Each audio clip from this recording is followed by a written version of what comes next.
The Crimson Ultimatum. The Crimson warships emerged from hyperspace like drops of blood spreading across black canvas. Commander Sarah Okonkwo watched from the observation deck of Titan Mining Station as 20 massive vessels positioned themselves in threatening formation around Saturn's largest moon. She had been supervising routine excavation operations when the alert came through. Now everything had changed. The lead vessel was unlike anything in human records. It stretched nearly 4 kilometers from bow to stern, its hull covered in what appeared to be organic plating that pulsed with deep red bioluminescence. Smaller craft swarmed around it like angry insects protecting their hive. Sarah's tactical display identified weapons ports numbering in the hundreds, all powered and ready. "Commander, we're receiving a transmission on all frequencies," her communications officer reported. The young man's voice carried an edge of fear that Sarah understood completely. Humanity had been exploring space for 2 centuries without encountering hostile alien life. That peaceful era appeared to be ending. "Put it through," Sarah ordered, keeping her voice calm despite the racing of her heart. The main view screen flickered to life, revealing a face that would haunt human nightmares for generations to come. Supreme Commander Vrel of the Talxirian Empire stood before them in full battle regalia. His species resembled reptilian humanoids, but with 6 arms instead of 2, and skin that shifted between shades of crimson and deep purple. His eyes were completely black, reflecting no light, giving him the appearance of staring into an abyss. When he spoke, his voice carried the weight of someone accustomed to absolute obedience. "Primitive humans, I am Supreme Commander Vrel. Your species has been evaluated and found suitable for integration into the Talxirian war machine. You will surrender all military assets and provide soldiers for our conquest of the Andromeda sector. You have 48 hours to comply. Resistance will result in the extermination of your species." The transmission ended abruptly, leaving shocked silence in the command center. Sarah's crew looked to her for guidance, their faces showing the same mixture of fear and outrage she felt burning in her chest. She had spent 15 years in the Colonial Defense Force, training for threats that everyone hoped would never materialize. Now those nightmares stood at their doorstep making demands. "Get me a direct line to Earth," Sarah commanded. "Priority Alpha, tell them we have a situation." Light years away on Earth, President Marcus Chen was finishing a late dinner when the emergency call came through. He had been president of the unified Earth government for 3 years, dealing primarily with economic policies and colony expansion. War had never been part of his political calculus. Within minutes, he stood in the Situation Room surrounded by military advisors and political leaders, all staring at the recording of Vrel's ultimatum. "How many ships did they send?" Marcus asked Admiral James Whitmore, the grizzled veteran who commanded Earth's defense fleet. 20 capital ships and approximately 100 support vessels, James replied, his weathered face showing no emotion. "Based on energy signatures, each capital ship carries firepower equivalent to our entire Mars defense grid. They're positioned around Titan, but long-range scans show additional forces in deep space beyond Jupiter." Secretary of Science Dr. Aaron Patel leaned forward, adjusting his glasses as he studied the alien commander's image frozen on the screen. "Their technology is clearly advanced, but I'm detecting something interesting in the transmission. The way they position their ships, the phrasing of their demands, everything suggests they view this as a formality. They expect us to surrender without resistance." Marcus turned to his intelligence director, General Patricia Morrison. "What do we know about these Talxirians?" Patricia pulled up data files that had been compiled in the frantic hours since the aliens arrived. "Almost nothing, Mr. President. They're not in any of our exploration databases. Best guess is they come from beyond the galactic rim where our deep space probes haven't reached. Based on their ship configurations and the nature of their demand, we believe they're a conquest species. They've probably been expanding their empire for centuries." The president walked to the window overlooking the nighttime lights of New Geneva, humanity's capital city. Millions of people down there had no idea their entire way of life hung in the balance. He thought about his daughter studying at the Lunar Academy, his parents living in the Mars agricultural domes, all the innocent lives that would be destroyed if he made the wrong choice. "What are our chances if we fight?" Marcus asked quietly. James Whitmore stood and activated a holographic display showing human military assets across the solar system. "Officially, we have 347 warships, 5,000 atmospheric fighters, and ground forces numbering around 2 million across all colonies. Against their fleet, conventional tactics give us a 12% chance of victory. And unofficially? Marcus pressed. The Admiral's stern expression cracked into something that might have been a smile. Unofficially, Mr. President, these arrogant bastards have no idea what they're walking into. We've been preparing for this scenario since the day we left Earth. They think we're primitives playing with rockets and railguns. They're about to learn why you don't poke a sleeping predator. Marcus returned to the table and looked at each face around it. These were people he trusted with humanity's future. I need options. All of them. Dr. Patel spoke first. Project Sentinel has been in development for 20 years. We've never tested it in combat, but the simulations are promising. If we can get close enough to their command ship, we can deploy neural disruptors that should interfere with their biological systems. The quantum tunneling drives are operational, added Director of Advanced Weapons Rebecca Torres. Our ships can appear anywhere in the solar system within minutes. The Talxerians use conventional hyperspace, which means they need time to calculate jumps. We can be faster and more unpredictable. General Morrison pulled up intelligence reports. Our surveillance indicates the Talxerian military operates on a strict hierarchical system. Everything flows through their command ship. Take out Supreme Commander Vrel and their entire fleet loses coordination. They're powerful, but they're not adaptable. Marcus listened to each proposal, his mind racing through possibilities and consequences. 48 hours was not much time, but it might be enough if they acted decisively. He made his decision. Send a reply to their ultimatum. Tell them we need 72 hours to organize our surrender. Make it sound desperate and frightened. I want them confident and complacent, Mr. President, Patricia questioned. We're going to give them what they expect, Marcus explained. A primitive species scared of their superior technology. Let them think we're scrambling to gather our forces for a token resistance. Meanwhile, we activate every contingency plan we've developed. Admiral Whitmore, how long to get our full fleet into position? 60 hours if we push it, James replied. Do it. And Admiral, I want the Talxerians to think we're gathering at Mars for a last stand. The real fleet assembles hidden in the asteroid belt. Dr. Patel, how quickly can you weaponize Project Sentinel? 48 hours minimum, Aaron said. We'll need to work around the clock. Then you'd better get started.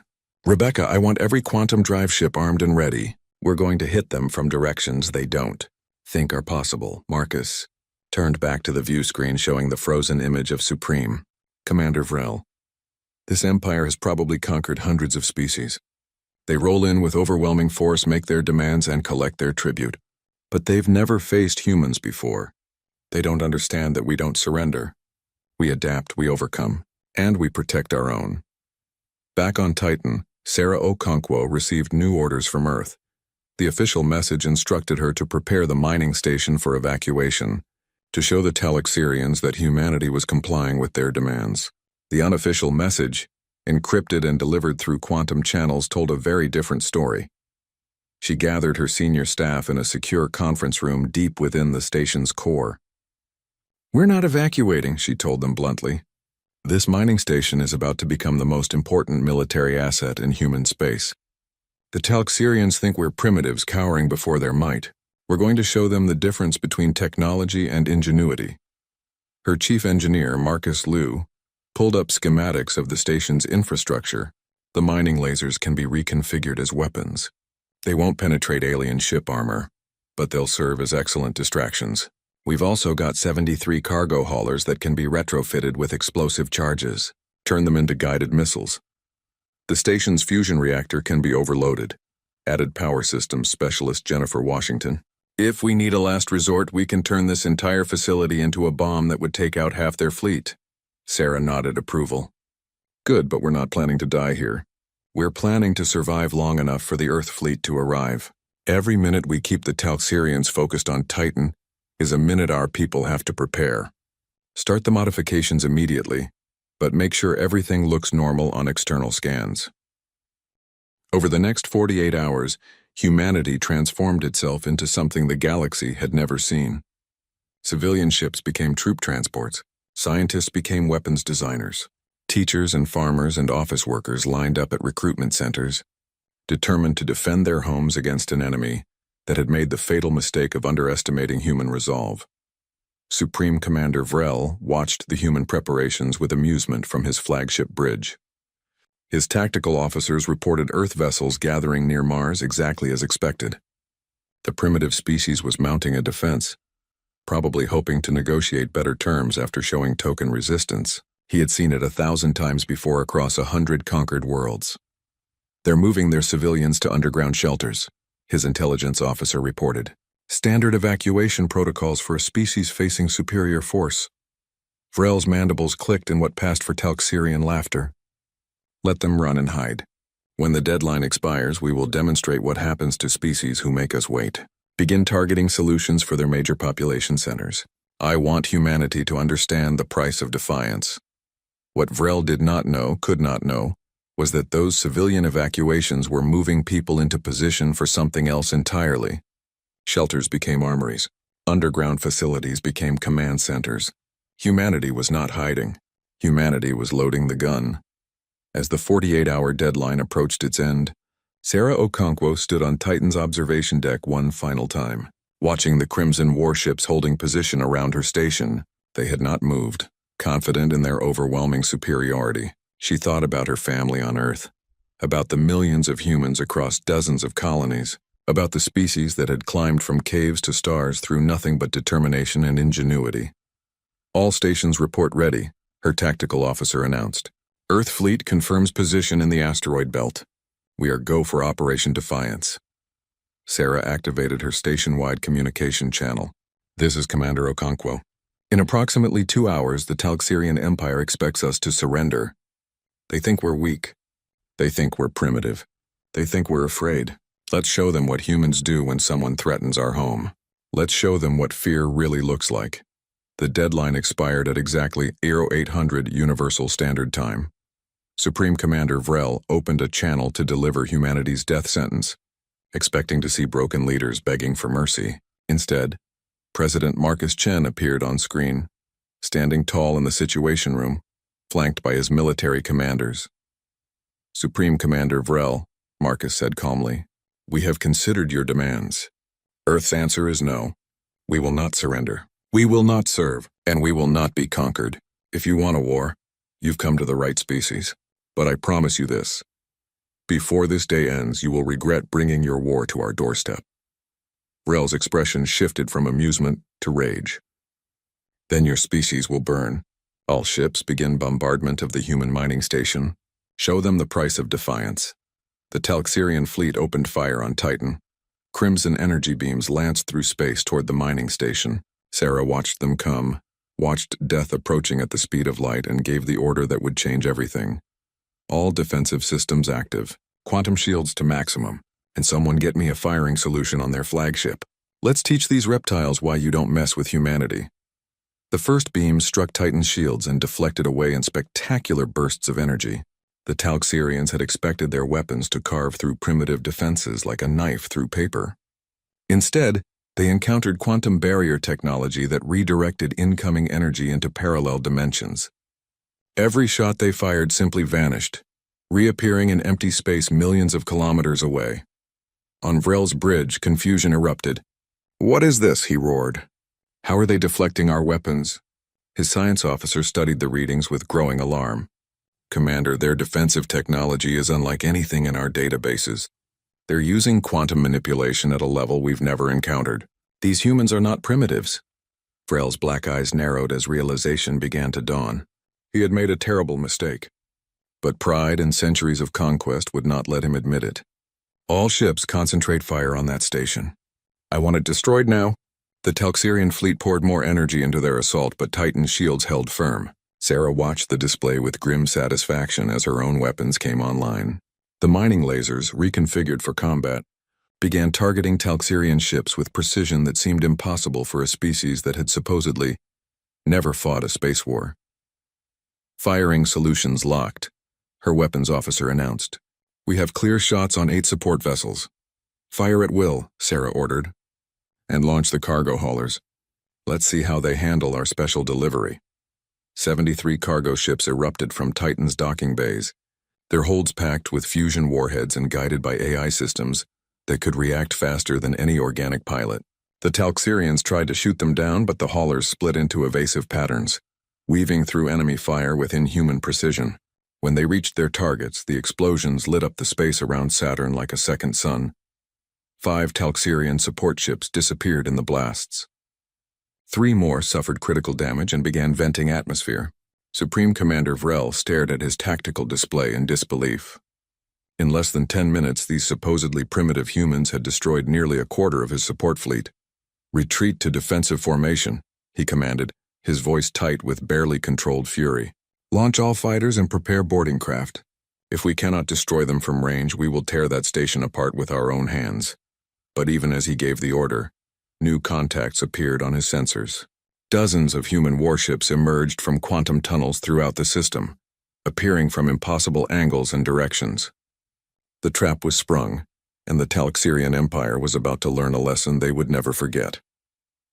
The war for Earth had begun, and humanity was just getting started.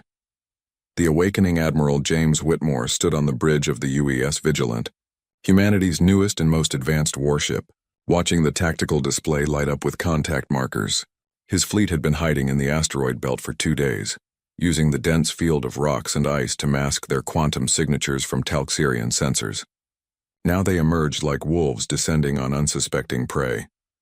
"All ships report ready status," his tactical officer announced. "Quantum drives recharged and standing by for rapid deployment. Weapons hot.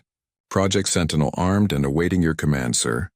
James allowed himself a thin smile. He had spent 40 years in the service, rising from a shuttle pilot to commander of Earth's entire military fleet. He had fought pirates in the Kuiper Belt, negotiated with separatist colonies, and trained for scenarios that kept other officers awake at night. This was the moment everything had been building toward. "Execute Battle Plan Prometheus," he ordered. "Show these invaders what happens when you threaten human space." The human fleet split into 3 groups, each utilizing quantum tunneling to appear simultaneously at different points around the Talxirian formation. The aliens had expected a conventional approach, ships burning fuel in predictable trajectories. Instead, human vessels simply appeared wherever they were needed, moving through space in ways that violated every principle of traditional warfare. Supreme Commander Vrel's flagship shuddered as human plasma torpedoes struck its shields. His crew scrambled to adjust defensive grids while trying to track enemies that seemed to teleport around them. The tactical display showed human ships blinking in and out of existence, striking and vanishing before return fire could be coordinated. "How are they doing this?" Vrel demanded, his 6 arms gesturing frantically at the displays. "Our sensors show them in one location, then they appear somewhere completely different." His chief science officer worked desperately to analyze the human technology. "Commander, they're using some form of quantum displacement. Instead of traveling through space, they're tunneling through alternate dimensions. Our targeting computers cannot predict their movements because there are no movements to track. They simply cease to exist in one place and reappear in another." Vrel's rage reached new heights. His species had conquered 73 worlds across 2 galaxies. They possessed technology that most spacefaring races considered godlike. Yet these humans, these primitives who had barely left their own star system, were making his fleet look like confused children playing with toys. "Launch all boarding craft," he commanded. "If we cannot destroy their ships from range, we will take them by force. Talxirian warriors are unmatched in close combat. Let us show these humans what true warriors look like." Thousands of boarding pods launched from the Talxirian fleet, armored capsules carrying elite soldiers trained for ship-to-ship combat. They accelerated toward human vessels, guided by targeting systems that should have made interception impossible. But the humans were ready. Captain Diana Torres commanded the UES Defiance, a heavy cruiser that served as the fleet's boarding action specialist. Her ship carried 3 battalions of colonial marines, the toughest soldiers humanity had ever produced. She watched the incoming pods with cold calculation. "All marine units to battle stations," she announced over the ship-wide channel. "We have incoming boarders. You know the drill. Make them regret every meter they advance." The Talxirian pods slammed into human ship hulls, cutting through armor with plasma torches. Alien warriors poured into the corridors, expecting to find frightened crew members and lightly armed security personnel. Instead, they found colonial marines waiting in prepared defensive positions, equipped with weapons specifically designed for close-quarters combat in zero gravity. Sergeant Marcus Webb led his squad in the defense of Defiance's engineering section. He had grown up on Mars, joining the Marines to escape poverty and find purpose. Now he crouched behind a bulkhead barrier, watching his motion tracker count down the seconds until contact. "Here they come," he told his squad. Remember your training. Short controlled bursts. Watch your fields of fire, and make every shot count. The first Talxerian warriors rounded the corner, their crimson armor gleaming under emergency lighting. They were huge, each standing over 8 feet tall with 6 arms carrying various weapons. Their black eyes showed no fear, only the confidence of soldiers who had never known defeat. That confidence lasted approximately 3 seconds. Marcus and his squad opened fire with kinetic accelerators, weapons that fired depleted uranium rounds at velocities that could punch through tank armor. The Talxerians had shields that could deflect energy weapons, but humanity had learned long ago that sometimes the simplest solutions were the most effective. Ancient principle meeting modern technology with devastating results. The alien warriors fell, their armor cracking under the kinetic impacts. Those behind them tried to return fire, but human defenders had positioned themselves with overlapping fields of fire that turned the corridor into a killing zone. For every meter the Talxerians advanced, they paid in blood. "They're tough bastards," Marcus observed, reloading his weapon as another wave of aliens pushed forward. "But they're not tactical. They just keep coming straight at us like they expect their armor to save them." His squad mate, Private Jennifer Choi, tossed a flash grenade down the corridor. "Their whole doctrine seems based on overwhelming enemies with superior firepower and shock troops. What happens when they face an enemy that won't be overwhelmed? They die," Marcus replied simply, opening fire again. Similar battles raged throughout the human fleet. Talxerian boarding parties encountered resistance far beyond anything they had expected. Human Marines fought with a ferocity that came not from training or indoctrination, but from the knowledge that they were defending their homes, their families, their entire species. There could be no retreat, no surrender, only victory or death. Back on Earth, Dr. Aaron Patel monitored the battle from his laboratory deep beneath the Himalayas.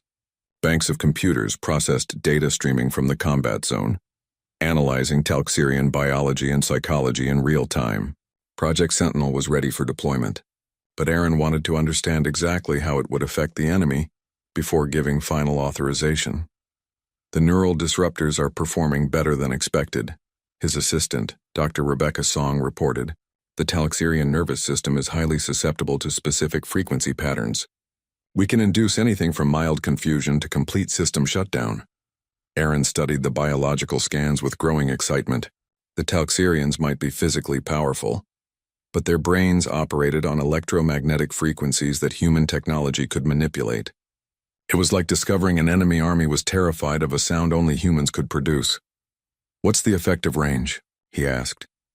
"Current projections show approximately 5,000 kilometers from each transmission source," Rebecca replied. "If we deploy emitters on our capital ships, we can blanket the entire combat zone." Aaron activated his communication link to Admiral Whitmore. "Admiral, Project Sentinel is ready for combat deployment." Authorization codes transmitted. This should even the odds considerably. On the Vigilance Bridge, James received the data and immediately understood its implications. All ships activate Sentinel emitters. Let's scramble their brains and see how they fight when their own nervous systems betray them. Invisible waves of precisely calibrated electromagnetic energy radiated from human ships, washing over the Talxerian fleet. The effect was immediate and devastating. Alien warriors who had been pressing attack suddenly froze, their multiple arms jerking spasmodically as their neural pathways misfired. Ship crews found themselves unable to coordinate actions, their thoughts becoming confused and disjointed. On Vrel's flagship, the Supreme Commander felt a wave of disorientation wash over him. His vision blurred and his thoughts seemed to scatter like leaves in wind. Around him, his bridge crew stumbled and fell, unable to maintain even basic functions. "What is happening?" Vrel managed to slur, his speech centers struggling to form words. "What have they done?" His science officer, one of the few crew members still partially functional, stared at her instruments in horror. "The humans are broadcasting neural interference patterns. They're attacking our brains directly. Commander, they have weaponized our own biology against us." Vrel tried to issue orders, but his mind refused to cooperate. Centuries of military training and tactical knowledge were useless when he could barely remember his own name. In that moment of helpless confusion, the Supreme Commander finally understood the magnitude of his mistake. These humans were not primitives. They were apex predators who had learned to turn any advantage, no matter how small, into a weapon. Captain Diana Torres, saw the effect of Project Sentinel ripple through the enemy forces. Talxirian Marines who had been fighting with suicidal determination now wandered aimlessly through corridors, their weapons forgotten. Her own Marines moved through the disabled enemy soldiers, securing prisoners and retaking sections of the ship. All units, enemy resistance collapsing throughout the fleet, she reported to Admiral Whitmore. Recommend we press our advantage while they're disorganized, James agreed. All ships close to engagement range. Target their command vessel. I want Supreme Commander Vrel alive if possible. Dead if necessary. The human fleet converged on Vrel's flagship like sharks circling wounded prey. Quantum drives allowed them to appear from multiple directions simultaneously, their weapons tearing into shields that were no longer being actively managed by confused Talxirian crew members. Within minutes, the massive warship's defenses collapsed entirely. Their flagship is disabled, the tactical officer reported. Life support intact but weapons offline. They're dead in space, sir. James considered his options. The moral thing would be to offer quarter, to accept surrender and treat the defeated enemy with dignity. But these aliens had come to Earth demanding humanity's enslavement. They had fired first, killed human defenders on Titan, and shown no mercy in their boarding actions. Mercy was earned, not given freely. Prepare boarding teams, James ordered. Full Marine assault. I want that ship secured and their command staff in custody within the hour. And someone get me a direct channel to President Chen. He needs to hear this from me personally. The assault on Vrel's flagship was swift and brutal. Colonial Marines poured through breached hull sections, moving through the massive ship with practiced efficiency. Talxirian crew members, still reeling from neural disruption, offered minimal resistance. Within 30 minutes, human forces had secured the bridge and engineering sections. Sergeant Marcus Webb was among the first Marines to reach the bridge. He found Supreme Commander Vrel slumped in his command throne, 6 arms hanging limply while his black eyes struggled to focus. The mighty conqueror who had threatened humanity with extinction now looked like a confused animal caught in a trap. Target secured, Marcus reported. Supreme Commander Vrel is alive and in custody. On Earth, President Marcus Chen received the news with a mixture of relief and grim satisfaction. The battle was not over yet. There were still Talxirian ships fighting throughout the system, but the outcome was no longer in doubt. Humanity had faced its first test against hostile alien forces and emerged victorious. Broadcast a message to all Talxirian forces, Marcus instructed his communications director. Tell them their supreme commander has been captured. Tell them they have one chance to surrender and withdraw from human space. Make it clear this is not a negotiation. The message went out across all frequencies, translated into Talxirian language by AI systems that had learned the alien tongue from captured communications. Throughout the battlefield, Talxirian ship commanders received the news that their leader had fallen. Their rigid hierarchical structure, which had been such an advantage during conquest campaigns, now became a fatal weakness. Without Vrel to issue orders, without clear chain of command, the surviving ships did not know how to proceed. One by one, Talxirian vessels began powering down their weapons and transmitting surrender codes. Some tried to flee, only to find human ships appearing in their escape routes, quantum drives allowing perfect intercept solutions. Within 6 hours of the battle's beginning, organized Talxirian resistance had completely collapsed. Admiral Whitmore walked through the secured bridge of Vrel's flagship, studying the alien technology with professional interest. The ship was a marvel of engineering, incorporating biological and mechanical systems in ways human designers had never imagined. It represented centuries of technological development by a species that had conquered most of their galaxy. Strip everything, James ordered his technical teams. Computers, weapon systems, drive technology, everything. These aliens came here to make us part of their empire. Instead, they're going to give us the keys to the galaxy. Back on Titan, Commander Sarah Okonkwo surveyed the damage to her station. Several sections had been destroyed in the fighting and 43 of her people were dead or critically injured, but they had held.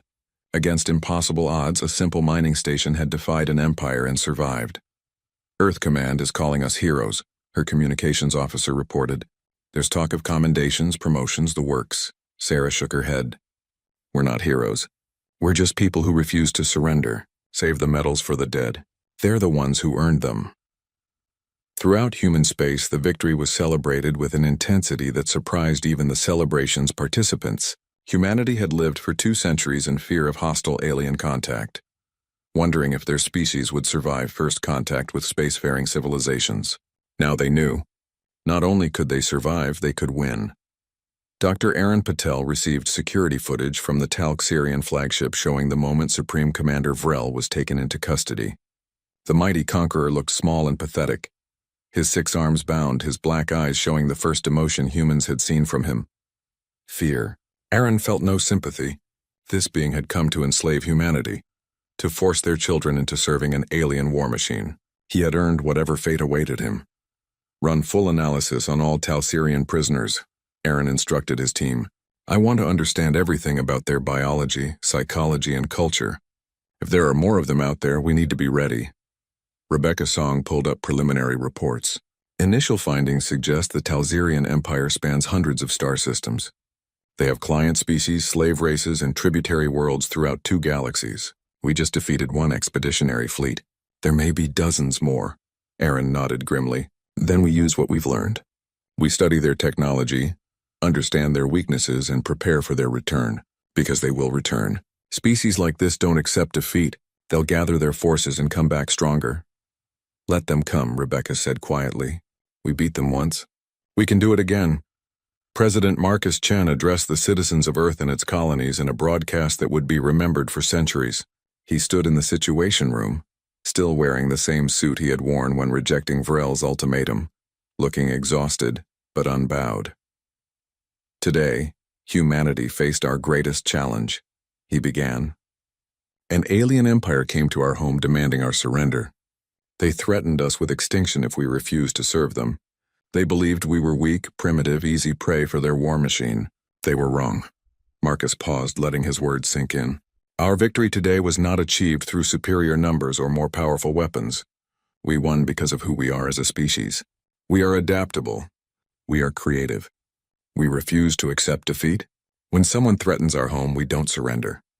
We fight, we innovate, we overcome. The president's expression grew serious. But this victory comes with a cost. Good people died defending our colonies. Families have lost loved ones. We must honor their sacrifice by remaining vigilant, by staying strong, by never forgetting the price of freedom. He looked directly into the camera, his voice carrying the weight of absolute conviction. To any alien species watching this broadcast, consider this a message from humanity. We seek peace. We value cooperation and mutual understanding. But if you bring war to our doorstep, you will regret it instantly. We are not conquerors, we are not empire builders, but we are survivors, and we will defend our own with every resource at our disposal.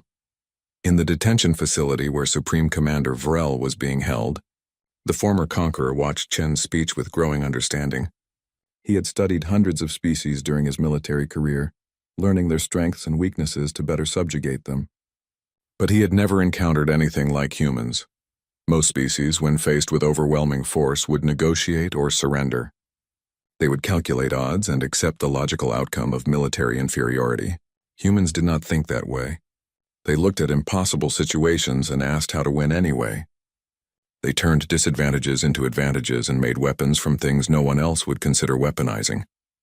Vrel realized that his empire had awakened something dangerous. Humanity would not stop with this defensive victory. They would study Talxerian technology, learn from it, improve it, and eventually surpass it. Within a few decades, these former primitives would become a galactic power that could challenge anyone. The Supreme Commander made a decision that would have seemed impossible hours earlier. He requested a meeting with President Chen, offering to provide full intelligence on the Talxerian Empire in exchange for asylum. His own people would execute him for his failure. His only chance of survival was to ally himself with the species he had tried to conquer. When news of Vrel's offer reached the Situation Room, Admiral Whitmore's first instinct was to refuse. We can't trust him, Mr. President. This could be a trap. But Marcus Chen saw the strategic value immediately. Whether we trust him or not is irrelevant. The intelligence he can provide about Talxerian space, their military capabilities, their allied species, that information is priceless. Accept his offer. Put him under maximum security and verify everything he tells us. But accept the offer. In the weeks following the battle, humanity began the process of integrating captured Talxerian technology with their own. The quantum drives that had proven so effective were refined and improved. Project Sentinel was expanded and weaponized for fleet-scale deployment. Colonial defenses were upgraded throughout human space. Most importantly, humanity's psychology shifted. For 2 centuries, they had been explorers and scientists, seeking knowledge and peaceful contact with alien life. Now they understood that the galaxy was far more dangerous than they had imagined. Peace was valuable, but peace required strength to maintain. The Talxirian prisoners were treated humanely, in accordance with conventions Earth had established for warfare.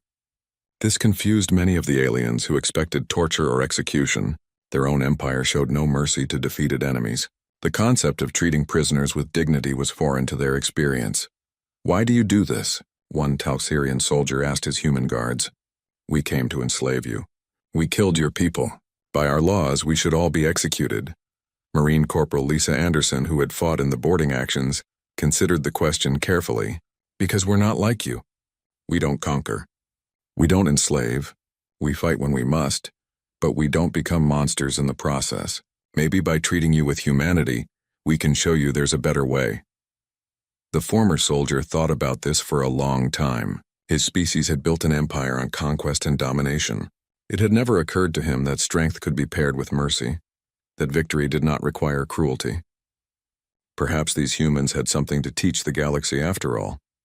6 months after the battle, Earth received a transmission from deep space. It came from the Galactic Federation, a coalition of peaceful species that had been watching humanity's development for decades. The message was simple and direct. Humanity has proven itself worthy of joining the galactic community. Your defense against the Talxirian Empire demonstrates both military capability and moral strength. We invite Earth to send representatives to our next council meeting. The galaxy has many wonders to share with those brave enough to seek them. President Marcus Chen read the message with cautious optimism. Humanity had passed its trial by fire, but new challenges awaited. The galaxy was vast, filled with both wonders and dangers. But whatever came next, Earth would face it the same way they had faced the Talxirian threat, with courage, ingenuity, and the absolute refusal to surrender. The age of human isolation had ended. The age of humanity among the stars had begun, and the galaxy would never be the same.